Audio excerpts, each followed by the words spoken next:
The Secrets of Doctor Who is brought to you by the StarQuest Production Network and is made possible by our many generous supporters.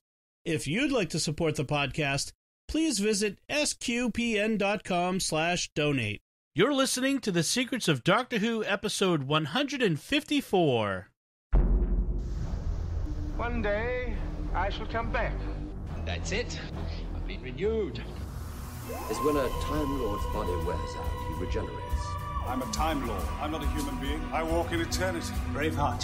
Change, my dear, and it seems not a moment too soon. Unlimited rice pudding. Physician healers. Wearing a bit thin. Fantastic. I am Scottish. I can complain about things. Ooh. Should be fine.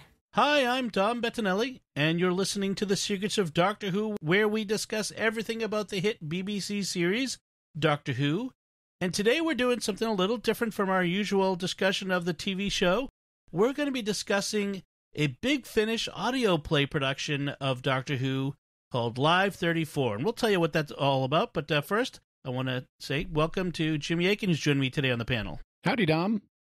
So, folks, if you have not done so, please subscribe to the show in Apple Podcasts, Google Play, Stitcher, TuneIn, Spotify, iHeartRadio, your favorite podcast app like Overcast, or the SQPN YouTube channel, where you should hit the bell to get notifications where you subscribe there.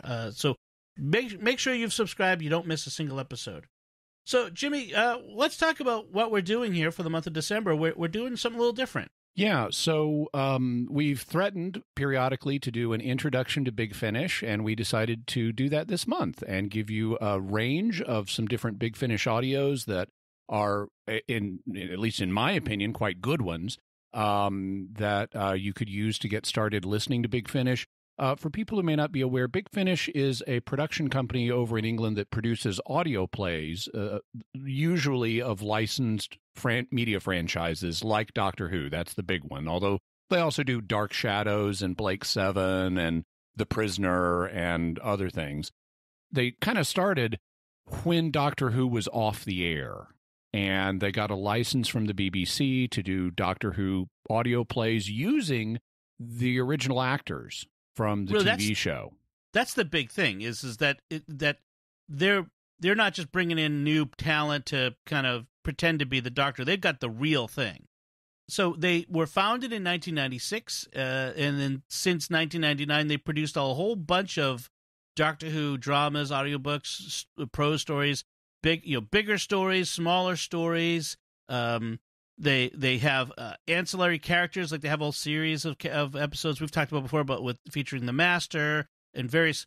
Where the Paternoster Gang has a series. Yeah, I mean, there's got to be dozens of stories, Jimmy. Oh, well, hundreds of stories, but dozens of ranges is what they're called. So the Paternoster Gang has a range. Jago and Lightfoot have a range. The Eighth Doctor has a range. And they're really well done for the most part. I mean, like any series, there are some clunkers, but for the most part, they're really surprisingly well done. And these days, they're treated as basically canonical on the show. If you watch Night of the Doctor, where the Eighth Doctor regenerates into the War Doctor as he is about to regenerate, he mentions his Big Finish companions, like Charlie Pollard and Cariz, who, and so we have an on-screen acknowledgement of these adventures. And they're frequently quite well done. This one, Live 34, is one of the first that I ever listened to. And I love Live 34. I think it is awesome. Yeah. The basic premise is you're on Colony 34, and it's late at night, and you're listening to the radio, and you're listening to an all-news station called Live 34. Right. And this is the news live on Colony 34. And it's just like listening to the BBC or NPR.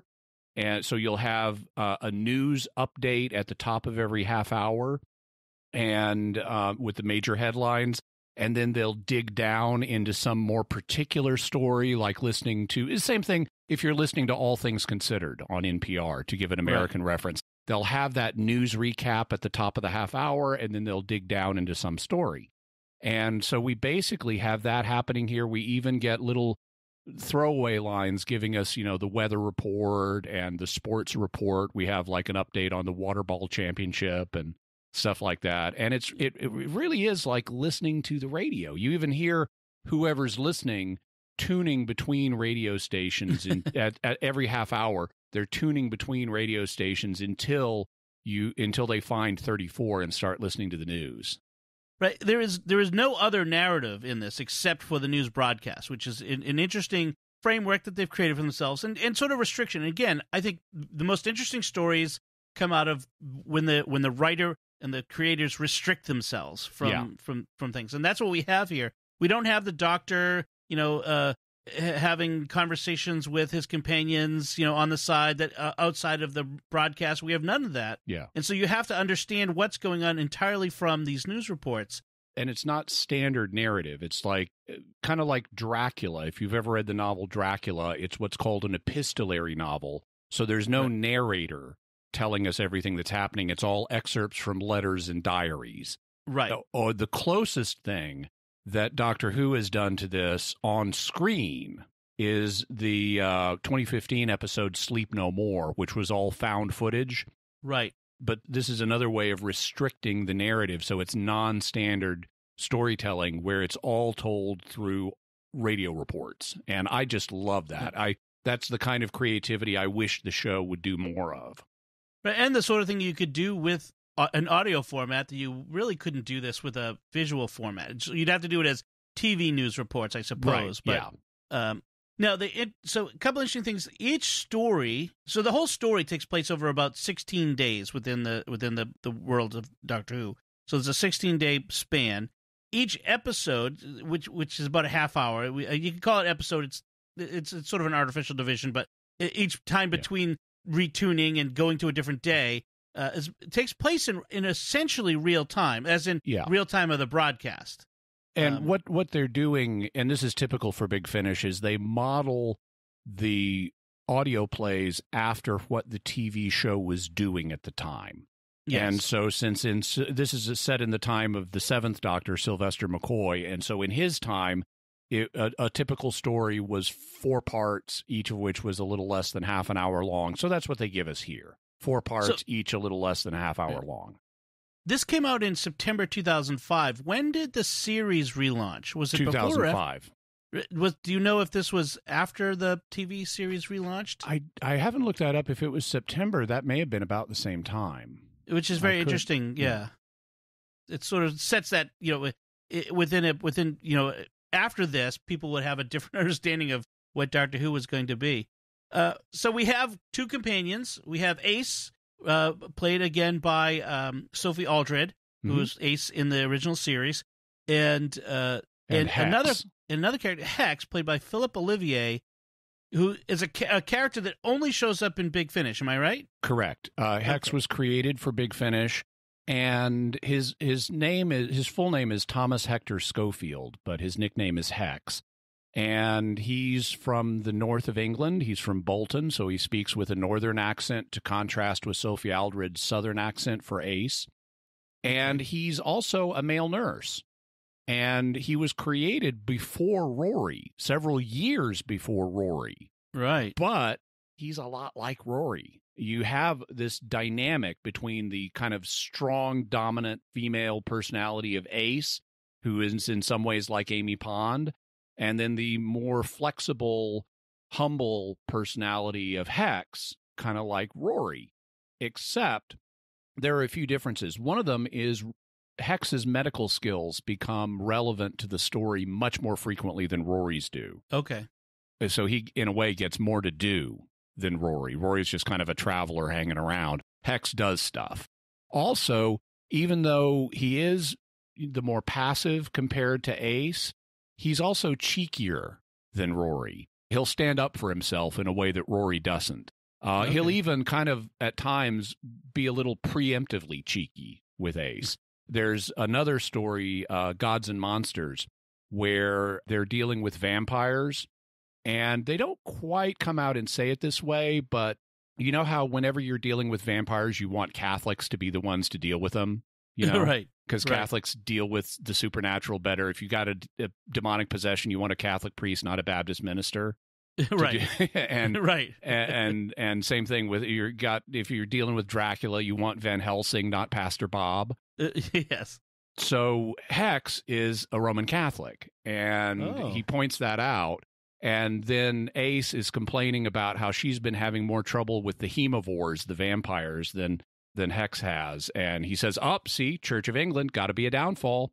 That's good. That's good. It sounds like what I want to listen to.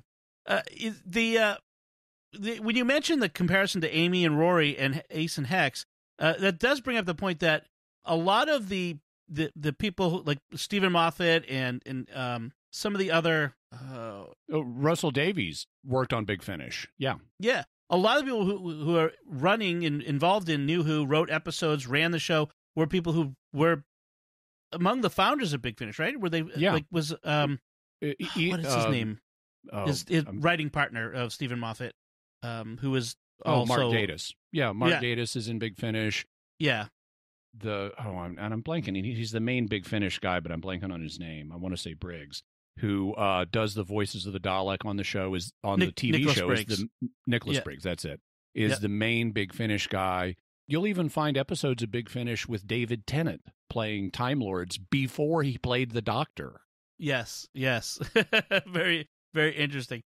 So it creates this feel to it that feels very much like Doctor Who. So we kind of got away from the Live 34 we were going to talk about. One other thing that we should mention is we have TARDIS separation. The TARDIS is not a part of this story at all, which I'm not sure how you could make it. I mean, you could have it dematerialize in the background as audio, but... Well, they do that at the end. When they leave, we hear the TARDIS dematerialize, but that's its only presence in the story. Right.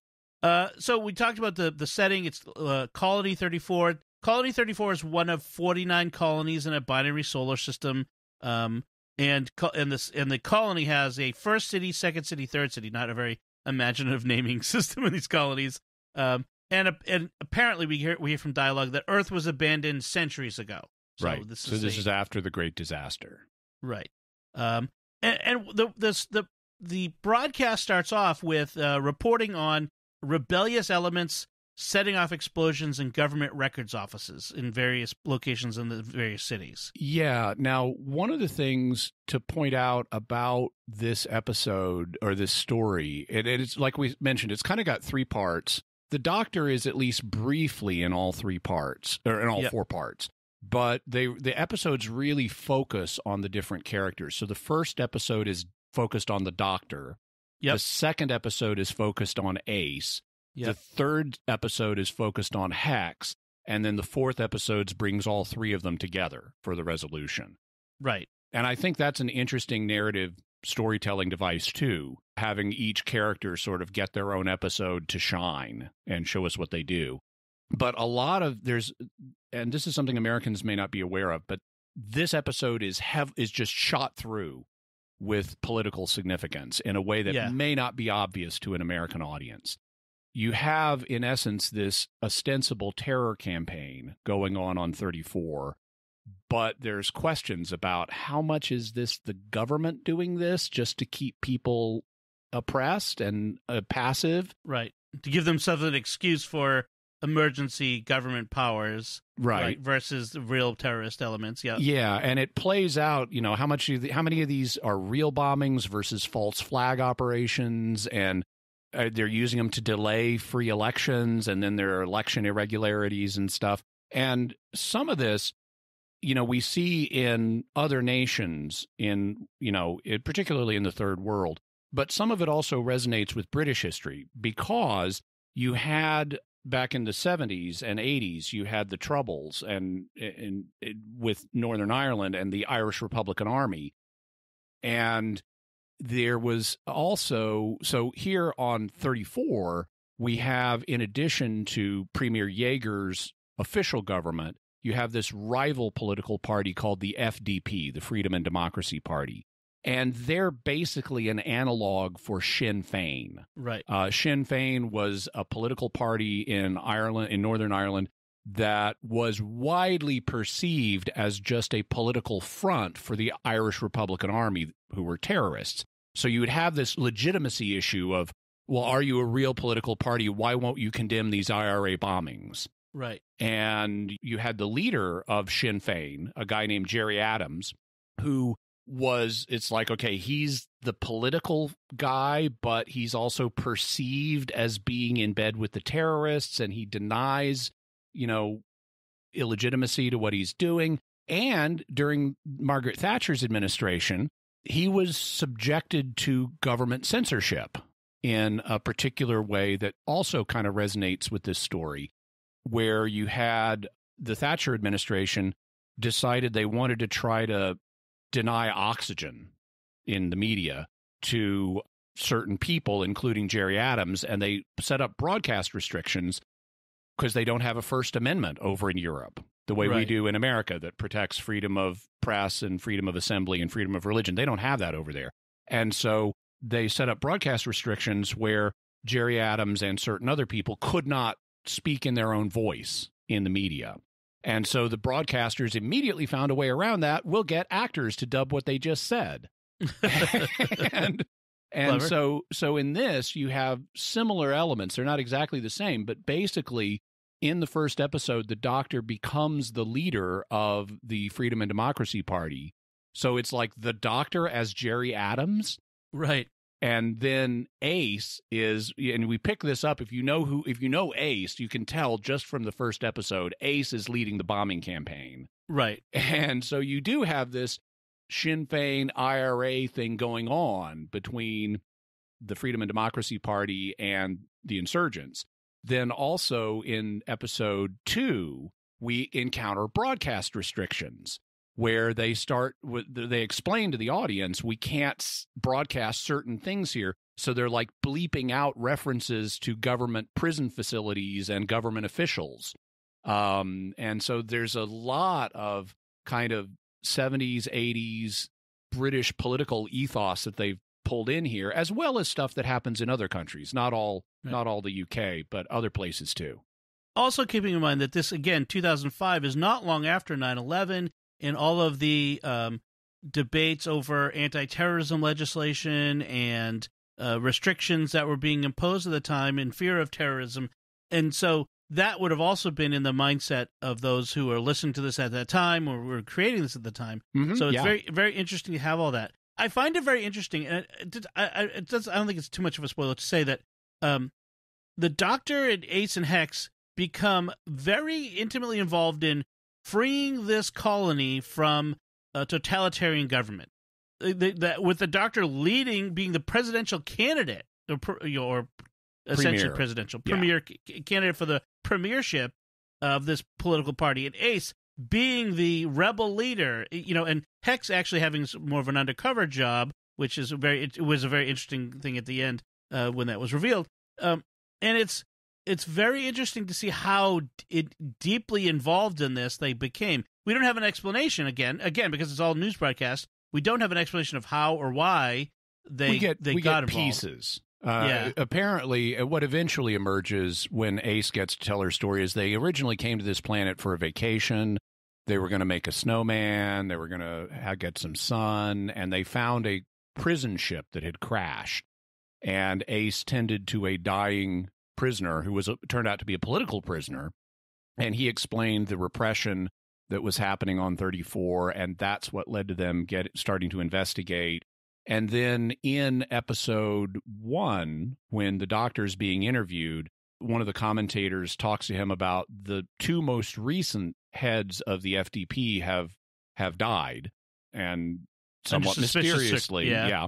And the Doctor says, and so who's going to lead you now? And the Doctor says, well, after much persuading, I've agreed to become the new head of the FDP because I can't let anyone else take the risk.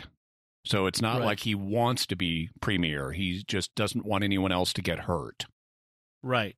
It's interesting that there's also the lots of talk of fear of immigrants, fear of aliens invasions, conspiracy theories. Rumors of monsters on 34, which is great because they're subverting a trope here on Doctor Who. Because normally when there are rumors of monsters, they're absolutely true. Right. And the monsters become the villains for the episode. And here, there are rumors of monsters, but they're just rumors created by the real villains. There are no monsters. In fact, this, apart from being set on a colony world, there's really not much else in sci-fi, tropes or sci-fi, stuff in this. This is almost like a historical in that sense, the classic historicals, where it's not about some supernatural or alien thing that's doing this. It's all human nature that's involved. Yeah, and also another 1970s thing, energy crisis on 34. Yes, and that's going to be a key part of this too. They're having a fuel shortage. The elected premier Yeager says that 34 has plenty of natural resources. They just need to be properly tapped, and these terrorist campaigns are not helping us tap them. But we've got lots of fuel, so we don't need to. We can get through this current energy crisis if the terrorists will just let us. And it's interesting to see through the progress of the story how they really amp up things, like how the restrictions. At first, the beginning, it just seems like, oh, this is just a regular world, and there may be, the government may be a little more restrictive than you might expect, but it's basically a free sort of Western style democracy, which hasn't had an election in a long time. And as the story progresses over time, the restrictions get harsher. You see this progression, and then one of the great things they do is, because of the limited narrator aspect of this with the Live 34, as the journalists begin to expose things, you get to see the truth of what's going on being exposed gradually as well, until eventually the government takes over Live 34, with various excuses, and fires reporters. And the reporter from the second episode, this guy who sort of an Ira Glass sort of character who ends up committing suicide, quote unquote, quote unquote, does a Jeffrey Epstein. to talk about a current meme. So why don't we talk about the individual episodes? In the first one, the first character we meet is the main news announcer, a guy named Drew Shahan. Mm-hmm. And he's giving us the top of the hour news update about there's been an explosion in First City at a records office that was closed, although the government says there are victims. Right. And this follows a similar pattern to two other recent explosions in Second City and Third City, also at closed record offices where the government said there were victims, but there's been no independent investigation of that. The government hasn't let people see the victims. Right. And the insurgents, the freedom fighters, say that there were no victims. They deny they would kill anybody. They deliberately targeted buildings that were not occupied. And because of this night's explosion, the doctor is on his way. He's introduced initially just as a representative of the Freedom and Democracy Party, is on his way to the studio for an interview, but because of the security forces out on the street, he's been delayed, and so they talk to him over a mobile phone. They don't say it's a mobile phone, but it's a mobile phone. Right. And you get this really kind of interesting dance that the doctor does verbally with Drew Shahan. Also, they tend to call people by their title, and if you don't have a title, you're called resident. So the doctor is resident doctor. Right. And resident doctor has this dance with resident Shahan about news reporting. And the doctor keeps insinuating, I know you want to investigate, and your predecessor had a very curious mind, maybe a little too curious, but I think you do too. Because if you don't seriously investigate, then news just becomes propaganda. And so you have this very kind of towing the line, dancing on the line of coming out and saying you're being duped by the government and you need to take a stand in whatever way you can. Right. And it's this fun little thing because it's what we see play out on our regular news, which is the reporter asks a question and the person that he's interviewing tries to just completely ignores the point of the question and says whatever he's actually wants to talk about and redirects the conversation. And the reporter is constantly trying to bring the doctor back to the point of his original question. Like, for example, do you condemn these bombings, resident doctor? And the doctor's like, I would never favor anything that would lead to loss of life. But what about the victims? Have you seen a victim? Has anybody seen a victim? Right. But I notice you haven't answered my question. Do you condemn these bombings? Well, if I could speak to the people responsible, I would tell them that blowing things up is not the answer, at least not in this case, because they're running the risk of playing into the government's hands. And so, he's like talking directly to Ace over the airwaves right now. Yes. Right. She's gotten out the Nitro 9, has been blowing stuff up. Right. And then there's another explosion, and immediately the newscasters note this breaks the pattern because it's the first time there's been 2 explosions in one night, and this is a much bigger explosion, and it's in a factory that was operating a night shift with 400 workers. Right. And people are dead. So lots of people are dead. And they shift over to a new reporter who's on the scene named Charlotte Singh. And she's talking about the scene. She's describing the destruction around her and so forth. The doctor got as far as her on his way to the studio when the new explosion happened, and that stopped him dead in his tracks because of the security forces. So the doctor's been running in and out of the building trying to save people, dragging people out of the rubble. And then some security officers stopped him, and there's like a furious argument going on because he wants to keep helping people. Then the building collapses, so there's no more he can do. And at that point, they get him an earpiece so he can continue his interview with Resident Shahan back at 34. And that's kind of the overall sketch of this. There's a lot of verbal stuff happening. One of the things that is a nice little wink to the audience is that we get our first mention not only of immigrants being an issue, but also monsters on 34. Mm-hmm. Drew Shahan refers to the monsters behind the sofa scare. Right. And the doctor says, it isn't usually the monsters behind the sofa, which, of course, is a reference to little British children hiding behind the sofa during Doctor Who. Right. I got that. Nice little wink to the audience there. The doctor, though, has some news, which is going to be really important for the colony because after like 15 years of having emergency powers extending the elections into the future indefinitely, the FDP, with him as leader, has petitioned the Colony Central Commission to force elections. And the Colony Central Commission has agreed to the FDP's position, and there will be elections in 16 days. Right. And that sets a clock for this episode. This story will take place over the course of the next 16 days. Yeah. So then we go to the second episode, which takes place several days later, and we have a bit of Premier Yeager on the campaign trail implicating the FDP, the Freedom Democracy Party, in the attacks. The doctor, we find out, is running for premier, and then we getting switch... pelted by eggs. Yes. at his campaign appearance in Third City. It's like, who threw that egg? And then, who threw that punch? Yes.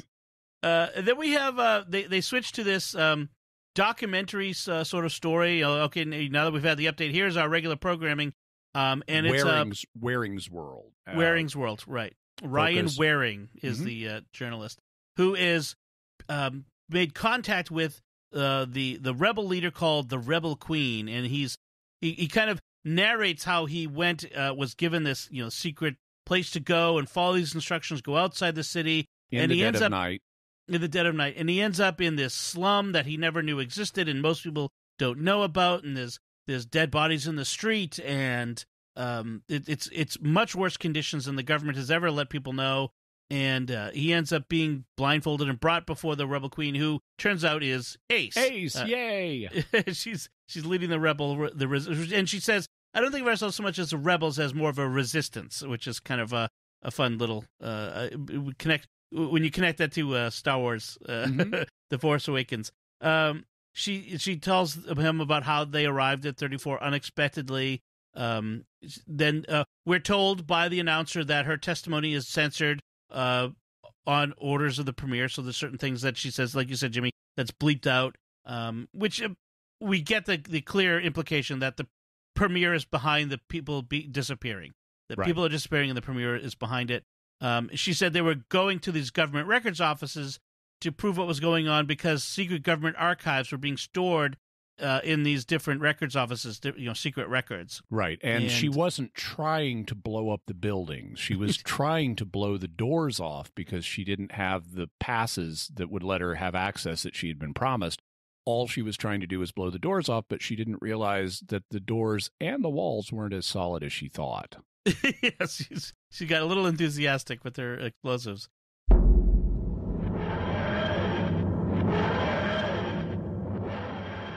This is Dom Bettinelli, CEO of SQPN, with a special message. The StarQuest Network is fulfilling its mission to explore the intersection of faith and pop culture, and in the past year we've reached stunning new heights. Our programs are reaching broad new audiences with a message that helps us discern good entertainment, make sense of the world, and share the gospel with others. We continue to launch new shows and bring back great shows. We just relaunched Secrets of Star Wars, which comes at the perfect moment to capture the excitement over the new show, The Mandalorian, and the climax of the new Star Wars movies. The support of our audience is vital to this work and has helped us grow closer to meeting our financial obligations. For that, we are very grateful. But we still need to close the gap. Every new gift extends our deadline, but until we eliminate our deficits, the future of StarQuest and your favorite shows remain in question. This is why it's crucial we hear from you this Advent and Christmas, the time when nonprofits receive most of their support for the year. If you're already a supporter of StarQuest, we are very grateful, and we ask you to prayerfully consider increasing your support at this time. If you are not yet a supporter, please become one now. We urgently need your help, and every gift counts. Could you give $15 or even just $10 per month? That lets us provide more than 40 hours of professionally produced shows with compelling content. We have special thank you gifts for donors at several giving levels. If you are a business owner or just want to provide a leadership level of support, we now have a special giving level for sponsors, like in public broadcasting. For $500 per month, you or your business can sponsor one of the shows on our network. Listeners will hear a message in every episode thanking you for your sponsorship and giving your website. We'll also have your name and link on the SQPN webpage and in the show notes of every episode during your sponsorship. Whatever level of support you can offer, whether large or small, please show your support for SQPN this Christmas, and remember that your gifts are tax deductible. Just go to sqpn.com/give. That's sqpn.com/give. And may God bless you and yours as we approach the celebration of our Lord's birth.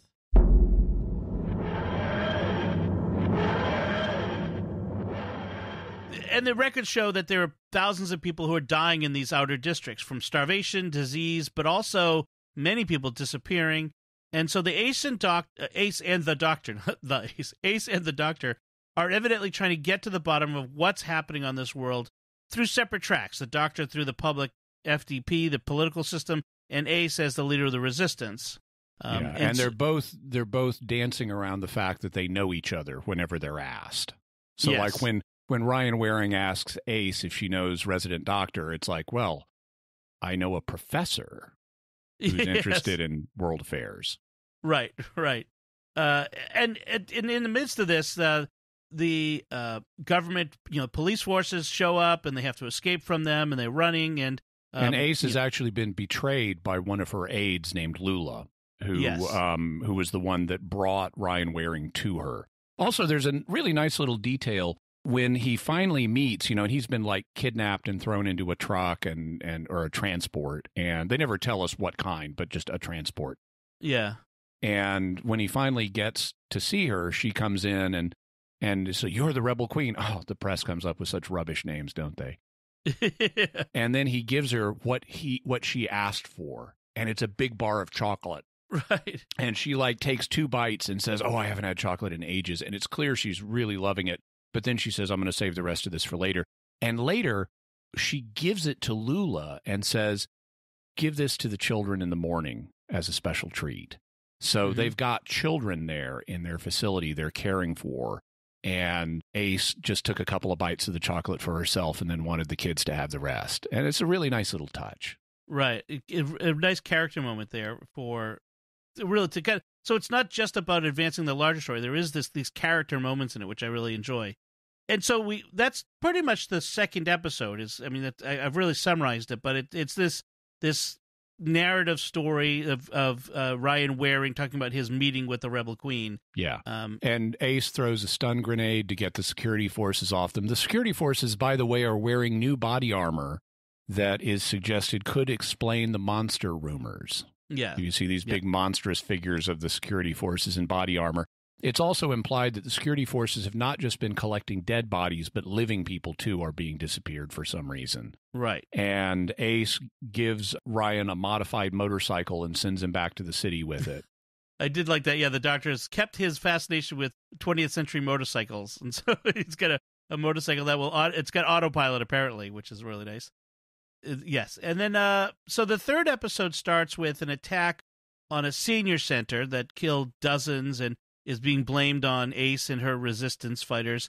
And we have a report on a government investigation into the second episode. So we have a report about a government investigation into Ryan Waring's story from the second episode. Right. And it claims the government says it was biased and inaccurate, and the events portrayed in the broadcast never happened. Yeah, they've had 400 complaints about it.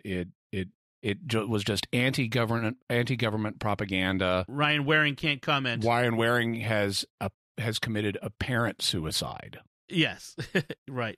Then after that, update is complete. We get a story about a discovery of prehistoric fossils of monsters 3 stories tall. Yeah, that lived on the colony before humans showed up. And this is part of another sub-show on Live 34 called Live With, that's done by Charlotte Singh, who we've already met. She was the one interviewing the Doctor the night of the first explosions we heard about.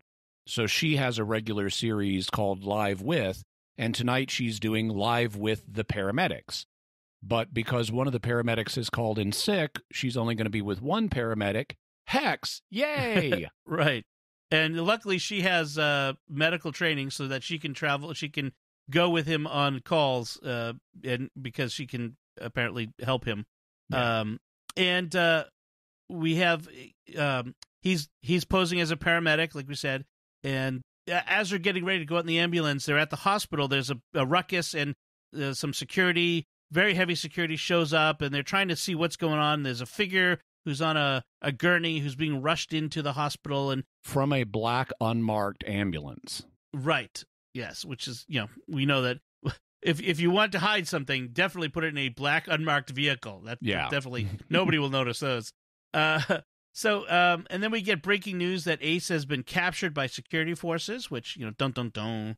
And then we're told that there are sinkholes appearing in the city, and Hex, they almost drive into one. Yeah, because the rains have started, and that's triggered some sinkhole activity. Right. Hex, they almost drive into one. Hex climbs down inside and finds out that it's a mass grave, that he finds, bodies and bones. Yeah, there's an additional step there. Charlotte is asking Hex about, how many emergencies he deals with a night. And he says, well, we treat every call as an emergency, but most of the time they're not really emergencies. And this particular one he's going out on a call for is an old lady who has fallen down a sinkhole in her house, that a sinkhole opened up in her living room or something, and she fell down it. And so he's going there to check on her. And he says his feeling is this is one of those emergencies that's really more of a community service. And sure enough, when she opens the door, she's up, she's ambulatory. She's not in the sinkhole. She opens the door. She says, "Oh, I've been listening to you on the radio, and I haven't had a chance to put the kettle on." And so, yeah, she's fine. It turns out a mysterious man visited her home and got her out of the sinkhole and patched her up. Right. And it's implied that this is the Doctor. Yes. And so when Hex goes down into the sinkhole in her house, he discovers it's a mass grave. Right. And that the people in it were executed. And he says that's why he wanted me to come here, so everyone would know the truth. So so apparently the Doctor got Hex to come on this call so that Hex could expose the mass grave live with the paramedics. Right. And that causes the government to seize Live 34, the station, under the pretext of, things are the propaganda, et cetera, we find out that Charlotte, the reporter that was with Hex, has been fired, dismissed from her position, and so now we go and Live With has not been that episode has not been rebroadcast. They shut down the station for 24 hours for reorganization. It's reminiscent of the moment in Babylon 5 where Interstellar Network News gets shut down in exactly the same way and then gets reopened as a government propaganda operation. Right. Then we have the last episode, and now it's after, the 16 days have passed, the election's been held, and surprise, surprise, Yeager, Premier Yeager, won the election. Who could have imagined?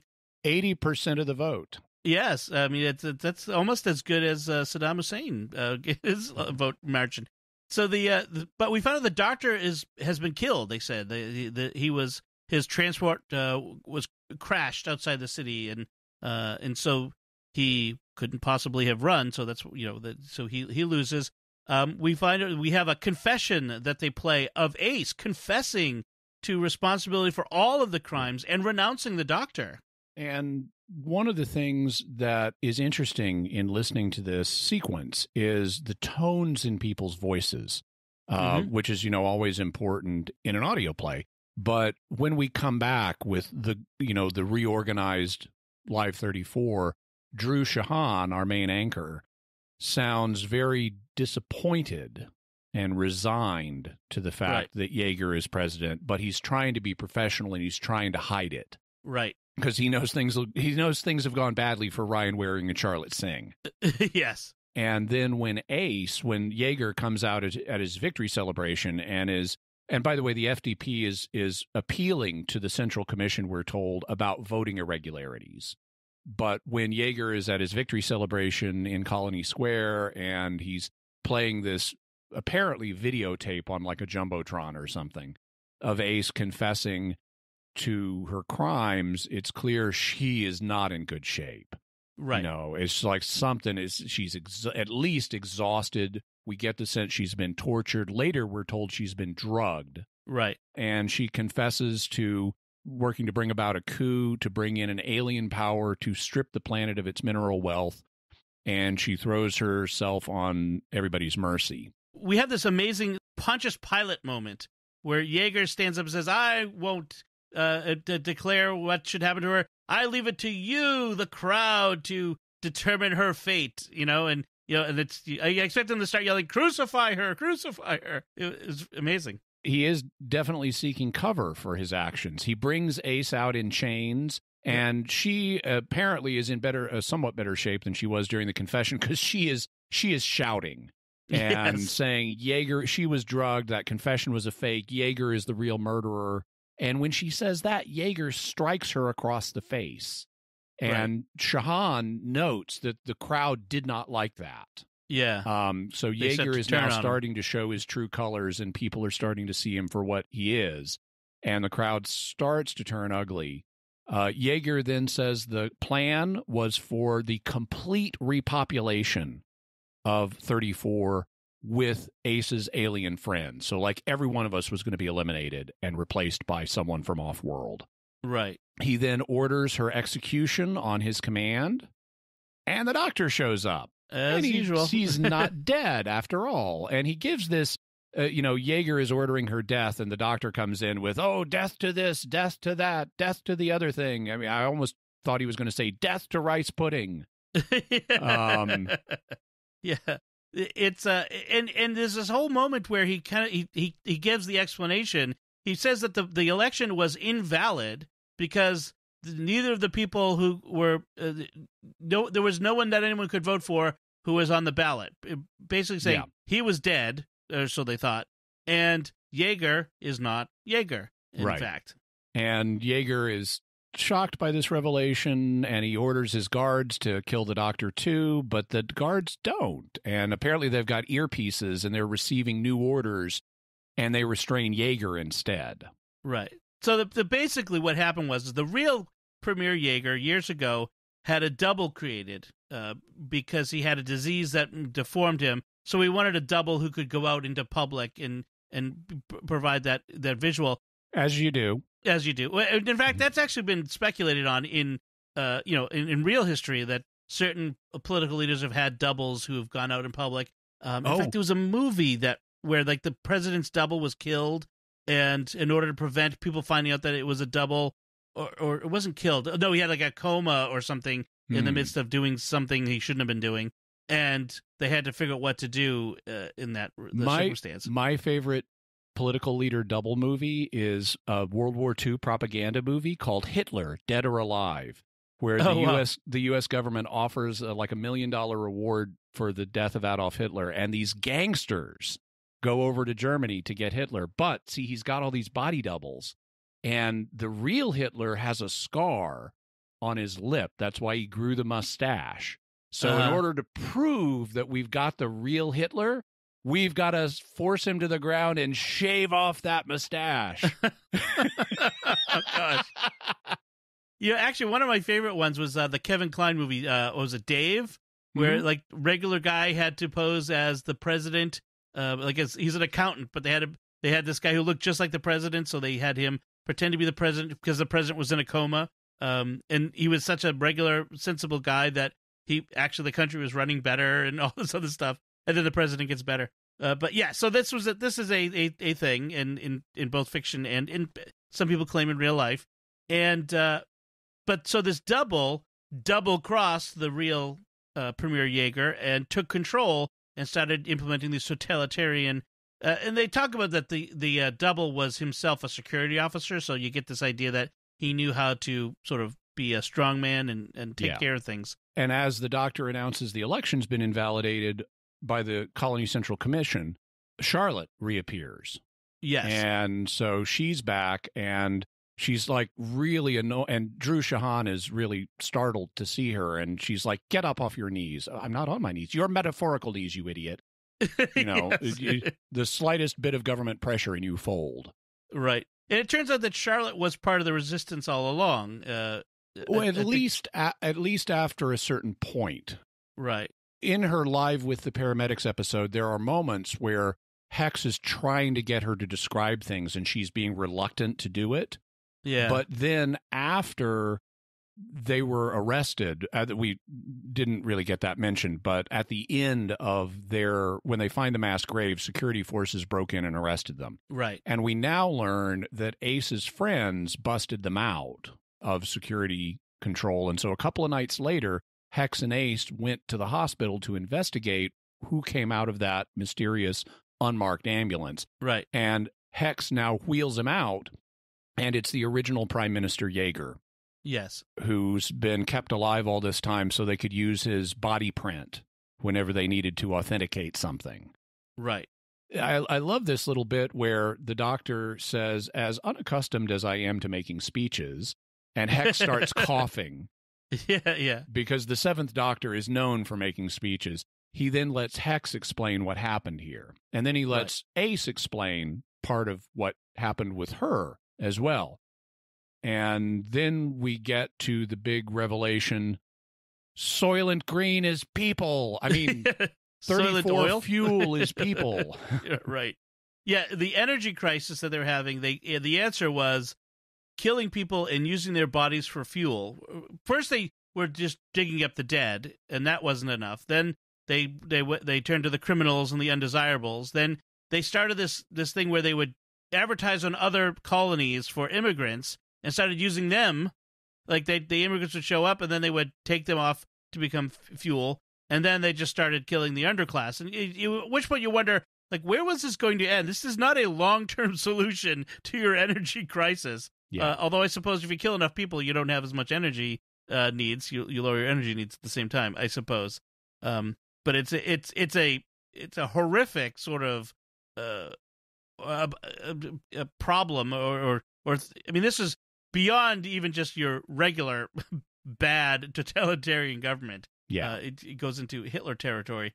And then we end the broadcast with the crowd turning on the fake Yeager, and that's where things end. So what happens is after Ace makes her speech revealing, what was happening to people, Hex notes that speech really took it out of her, and he doesn't know what they did to her, but she needs medical attention. So the doctor turns the proceedings over to Charlotte Singh, who's going to serve as the temporary representative from the Colony Central Commission until their official representatives can arrive. And he warns her that this situation needs to be handled carefully because the crowd is taken in a lot and all that anger could explode. And so he then takes Ace and Hex and they get in the TARDIS and we hear it dematerializing. And then we hear Charlotte telling the crowd new elections are going to be called and everybody needs to be calm. But Yeager makes this remark that's like, I'm not going to let, someone like you undo me. And that sets the crowd off. And we hear a riot starting, and then Yeager gets the final words, "No, please, somebody help me." And then we hear the sound of static as our listener tunes between radio stations. We tune them out. So it was a good story. I really enjoyed it. Like you said, it was unique. It was a different way of telling a Doctor Who story, and it really took advantage of the format, the audio format. I really enjoyed this. It was how long was it? An hour and 48 minutes total. And it was good. And by the way, we didn't talk about how you get a Big Finish and productions. We should have said that. If you go to bigfinish.com, and of course I'll have a link in the show notes on our website at sqpn.com/Doctor Who. In fact, we can link directly to their Live 34 episode. Yes, I will link directly to that. And you can. It used to be that Big Finish came on CDs, and you can still get some of them in CD, not all of them. Or you can download it. In fact, you can download this one it's only $2.99, which is a pretty good deal. They have apps for your phone, so I have the Big Finish app on my iPhone, and you download it you create an account, you download it to your phone, and you listen to it right there. And I really love. I listen to podcasts and stuff on 1.5 speed. It's just a thing. I listen to these on 1.25 speed. Yeah, and you really you go right through it, and you can enjoy it as is. But it was a really good, like I said, an hour and 48 minutes story. I really enjoyed that. I thought the Doctor's speech in episode 4 is overly bombastic. I thought they should have dialed it back a bit. Yeah. And I thought that the fuel being people is unrealistic. There's going to be way more biomatter than people if you're using biomatter. Right. But I can go with it just for the sake of sci-fi story trope. But setting those two minor criticisms aside, I thought it was extremely tightly plotted. I love listening to the subtleties and the richly textured dialogue and figuring out what's really happening, what they're saying and what they're not saying but hinting at. There's a lot of texture, a lot of subtlety, a lot of really clever stuff in this. Lots of little implications that people are making to figure out, ooh, that's what he's really implying. And it's definitely worth re-listening to. This is one of my favorite Big Finish Doctor Who's, and frankly, one of my favorite Doctor Who stories of all times. It is so subtle and richly textured and tightly plotted and cleverly dialogued. I just love this. Yeah, there isn't a whole lot of fluff in this. There's not a lot of, especially again, in Classic Who, it had that old TV style where there were periods of time when nothing was really happening, or this had really good pacing to it, really tightly packed in its 2 hours of showtime. So you're right. It was really well done. I really enjoy this. I think this is a really good introduction to what Big Finish can be about, the audio plays.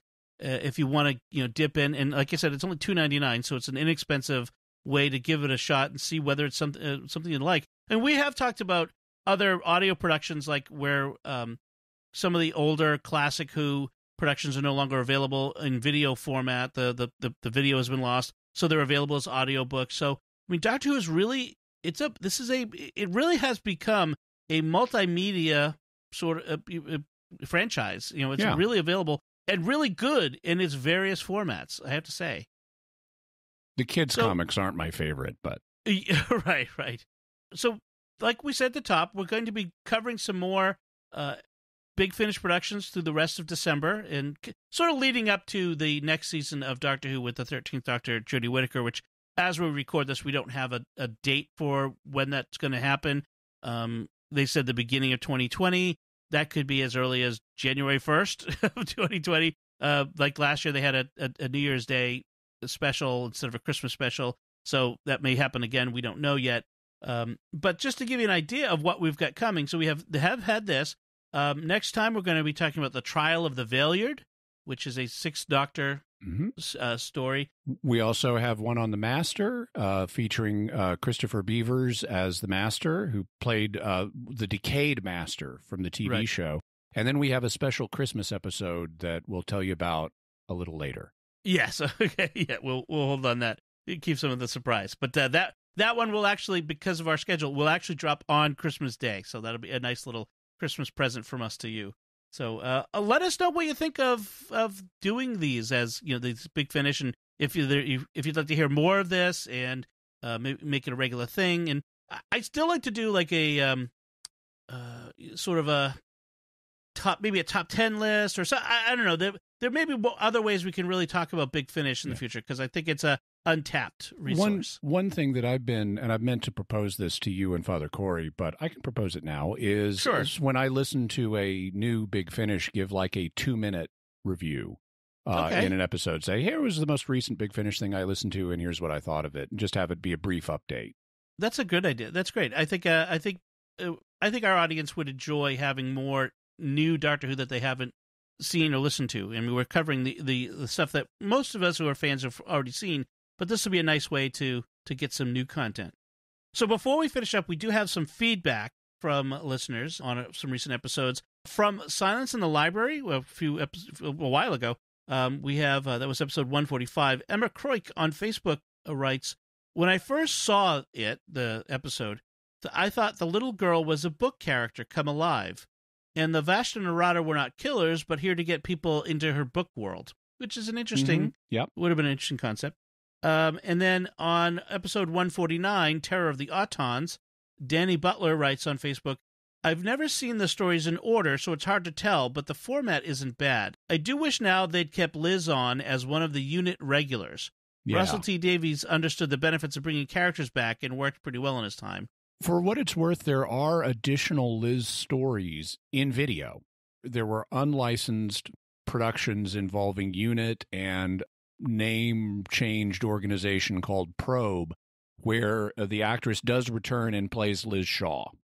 Interesting. Are those made much later? Like they were made in the 70s? Somewhat later, yeah. They're like 70s, 80s, or maybe even 90s. And then Danny asks, how would Joe and Liz have reacted to each other, do you think, besides keeping it professional, if they were both, companions to the Doctor at the same time?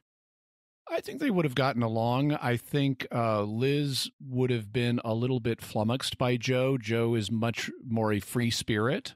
Yeah. But I think fundamentally they would have gotten along together. I think so. I think Liz was she wasn't all that uptight. I think she was the smart equal to the Doctor, like very smart scientist, whereas Joe is much more younger and less experienced. Joe is like a total let it all hang out hippie chick, free spirit, and Liz would have been able to roll with that, even though that's not who she is. Yeah, maybe like Liz would have treated her like her younger sister, which would have been fun. Yeah, good questions. Thank you to both Danny and Emma. We do want to take a moment to thank our patrons who make it possible for us to create The Secrets of Doctor Who, including Marion M., Lisa R., George U., Amy M., and Connie W. Their generous donations at sqpn.com/give make it possible for us to continue The Secrets of Doctor Who in all the shows at StarQuest. You can join them by visiting sqpn.com/give. So that's it from us. What did you think of our discussion of the Big Finish production of Live 34? You can let us know by commenting on the show at sqpn.com/Doctor Who or the Secrets of Doctor Who Facebook page, or you can send us an email to doctorwho@sqpn.com. And we'll be back next time when we'll be discussing, like I said, the Big Finish story, Trial of the Valeyard. And I'll put a link to that in this episode's show notes as well, so that if you want to get that and listen to it before next week, that would be great. Until then, Jimmy Akin, thank you for joining me and sharing the secrets of Doctor Who. Thanks, Dom. And once again, I'm Dom Bettinelli. Thank you for listening to the Secrets of Doctor Who on StarQuest. And remember, you're listening to Live 34, news on the hour every hour, Broadcasting to Colony 34 all day, every day. Sports, weather, business, local news, and interplanetary affairs. Right. This is going to be fun. If